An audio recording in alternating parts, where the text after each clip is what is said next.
The warm wind of Guadalajara touched Canelo's face as the car moved slowly through the crowded streets. For most people, it was just another day in the city. But for Saul Canelo Alvarez, this day was special. He was back home after many years, and it made him feel so many things: happiness, gratitude, and memories of where his journey had begun. Everywhere he looked, he saw his face on billboards and bus stops. A large advertisement read, "The champion has returned to bring hope." That night, he would attend a special event to help people, especially children with big dreams, just like he once had. But before that, he wanted to walk through the city, feel the streets again, and remember the past. He pulled his cap down and put his hands in his pockets. As he walked, the aroma of street tacos filled his nose, and vendors shouted, trying to sell their products. He smiled as he saw a small boy hitting an old punching bag. It reminded him of himself when he was a child. But suddenly, something felt different. A chill ran down his spine. He saw someone in the crowd. It was an elderly woman sitting alone in the corner. She had gray hair, a tired face, and worn-out clothes. She looked lost and sad. Canelo's heart began to beat faster. There was something familiar about her. He took slow steps toward her. As he got closer, he stopped breathing for a moment. It was her. Dona Magdalena. The teacher who believed in him when no one else did. Memories flooded his mind. The days he arrived at school hungry but full of dreams. The times she defended him when others made fun of his dream of becoming a boxer. He could still hear her strong yet kind voice. Talent is nothing without hard work, Saul. Never let anyone tell you that you can't do something. If you believe in yourself, you've already won half the fight. But now her eyes were empty. The woman who once inspired him now had nothing. A lump formed in his throat. He stepped a little closer and, with a trembling voice, whispered, "Dona Magdalena?" The elderly woman lifted her head and looked at him. For a moment, their eyes met, and everything around them fell silent. But then something happened that Canelo didn't expect. Dona Magdalena looked at him and said, "I'm sorry, young man, but I don't know you." Canelo felt a pain worse than any punch he had ever taken in the ring. The woman who had guided him, who had given him hope, didn't remember him. Or maybe she had chosen to forget. He stood still, with the noise of the city disappearing from his mind. Her words echoed inside him. "I don't know you." It couldn't be true. How could she have forgotten him? He had been her student, the red-haired boy with scraped knuckles, full of determination. "Dona Magdalena, it's me, Saul. Saul Alvarez," he said, hoping that hearing his full name would make her remember. The elderly woman looked at him again. For a second, something changed in her eyes as if she did know him. But then she looked away. "I don't know you," she repeated, more firmly this time. Canelo's heart ached. The woman who taught him never to give up had now given up. Years ago, when he was just a barefoot boy running through these streets, Dona Magdalena had always believed in him. "Maestra, I'm going to be a boxer," he would tell her with a big smile. The other kids laughed at him. A small, poor boy? A boxer? Impossible. But Dona Magdalena never laughed. She would kneel beside him, lift his chin, and say, "If you really want it, you must train harder than anyone else. Dreaming is not enough, Saul. You have to work for it." And he did. Dona Magdalena watched him train every day, hitting the punching bag until his arms trembled, never giving up. "Don't you get tired?" she once asked him. "No, Maestra. If I get tired, I lose." She had smiled at him with pride. Canelo never forgot that smile. But now she wasn't the same. Her strength was gone. Her pride was gone. Her smile was gone. Canelo could see something in her eyes. Maybe she did know who he was. But something inside her wouldn't let her accept it. "Please, Dona Magdalena, let me help you," he said, his voice trembling with emotion. But the elderly woman stood up, picked up her small bag and looked at him coldly. "I don't need your pity, Saul." Then she turned and walked away, dragging her feet against the ground. Canelo felt tears in his eyes. The woman who had taught him never to give up was now lost. Defeated. Something bad had happened to Dona Magdalena. But if there was one fight Canelo couldn't lose, it was this one. He watched her disappear into the crowd. His mind filled with questions. What had happened to her?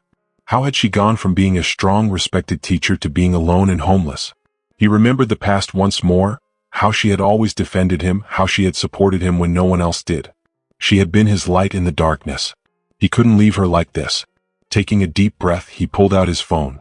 He made calls, talked to people in the city, asked in small stores and among neighbors if they knew anything about her. Most didn't know much. An old man selling newspapers on the corner finally gave him an answer. Miss Isabel was a good woman, young man. But someone tricked her. They stole everything from her. Now she moves from place to place. Sometimes she sleeps in the church, sometimes at the bus station. She has become a shadow of what she once was. Canelo clenched his fists. He knew what it was like to fight hard. But this fight was different. Dona Magdalena had been betrayed. And if he didn't do something, she would lose everything. He walked quickly, searching everywhere. And then he saw her. Dona Magdalena was sitting on the ground in a corner. Her head was lowered, her hands clasped in her lap. In front of her, there was a piece of cardboard with a few coins on it. Canelo felt as if he had been punched in the stomach. The woman who had once taught him about dignity and hard work was now begging for money.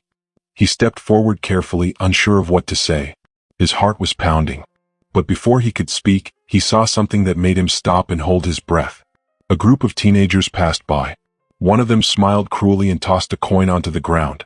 "For you to eat, old lady," he said. The other teenagers laughed loudly. Dona Magdalena said nothing. She only lowered her gaze as if she were used to being treated badly. Canelo felt a fire ignite in his heart. He wanted to stop them, to show them they couldn't mock her. But he didn't. Instead, he took a deep breath, knelt down and picked up the coin. Gently, he placed it in Dona Magdalena's hand and looked into her eyes. "Maestra, let me help you," he said. Dona Magdalena looked at him. Her eyes were filled with pain and anger. "Someone I trusted did this to me," she whispered. Canelo's stomach tightened. This wasn't just bad luck. Someone had taken everything from Dona Magdalena. His hands clenched into fists. She had been good to him, had taught him so much, and now she had nothing. "Who was it, Maestra?" he asked, his fists tense. Dona Magdalena lowered her gaze. "There's no point in talking about it, Saul. You can't do anything." "Let me try," he insisted. She gave him a sad smile and shook her head. "You were always stubborn," she said. Then she took a deep breath and told him the truth. "A man I trusted told me to invest my money in a safe project. He said it would help me live well in my old age. But it was a lie.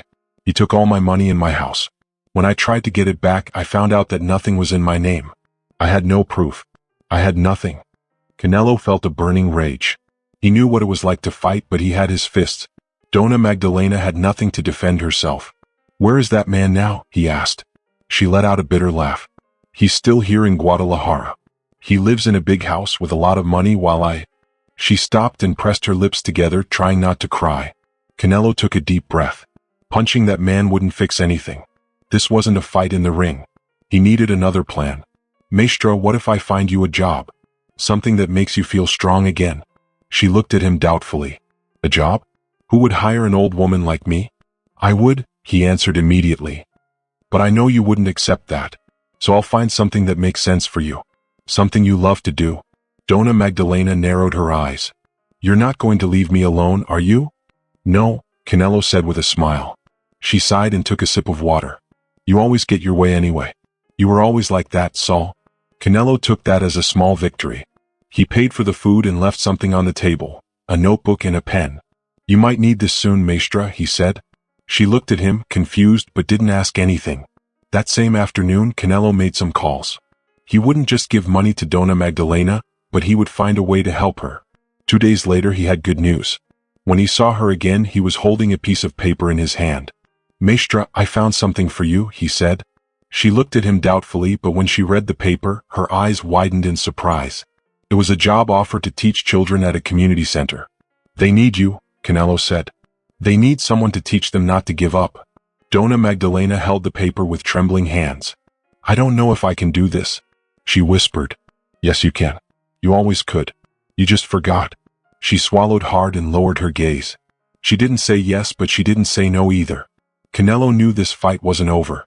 Dona Magdalena needed to believe in herself again. She touched the paper, her eyes reading the words, but her mind was far away. She looked more scared than happy. "I don't know if I can do it, Saul," she whispered. Canelo leaned forward and looked at her. "Maestra, you once told me that we don't know how strong we are until we have no other choice." She let out a small, sad laugh. "I told that to a boy full of dreams, not an old woman who has lost everything." Canelo didn't want to pressure her, but he also couldn't let her give up. "Those kids need someone to believe in them, just like you believed in me." Dona Magdalena took a deep breath and closed her eyes. She seemed to struggle between fear and hope. Finally, she let out a sigh and carefully folded the paper. "I'll think about it," she said in a low voice. Canelo knew that was the closest thing to a yes he could get for now. He left feeling lighter, knowing that Dona Magdalena was starting to find herself again. But then something stopped him. As he turned the corner, he saw him. A tall man wearing an elegant suit, walking out of a fancy restaurant, laughing and talking on the phone. Canelo recognized him immediately. He was the man who had robbed Dona Magdalena. He felt his blood boil. This was the man who had ruined her life. Without thinking, he walked toward him. "Hey," Canelo said. The man turned around. At first he looked annoyed, but when he saw Canelo, his expression changed. Well, the great Canelo Alvarez," he said with a fake smile. "What an honor." Canelo glared at him. "I know what you did." The man tilted his head, pretending not to understand. "I don't know what you're talking about," he replied. Canelo's fists burned. He wanted to hit him, but he held back. "You stole from Dona Magdalena. You left her with nothing." The man laughed. "Oh, the teacher? What a shame. But business is business." That was enough. Canelo grabbed him by the collar and pushed him against the wall. "Give her back what you took." The man tensed up but still remained calm. "And if I don't? Are you going to hit me?" he said mockingly. "Come on, Canelo. You know you can't touch me without getting into trouble." Canelo clenched his teeth. He was right. If he hit him, it would be a scandal. And Dona Magdalena wouldn't get anything back. He let go of him and took a step back. "I don't need to hit you to destroy you." The man fixed his shirt and smiled arrogantly. "Good luck with that, champ." Then he walked away as if nothing had happened. Canelo stood there, feeling a cold anger in his chest. He couldn't punch him, but he could take him down. This wasn't a boxing match. This was a fight for justice. And Canelo was ready to do whatever it took. If you enjoyed this story, share your thoughts in the comments below. I'd love to hear what you think. Don't forget to subscribe for more amazing stories filled with adventure, mystery, and excitement. Your support means the world, and it helps keep these stories coming. Thanks for watching, and I'll see you in the next video.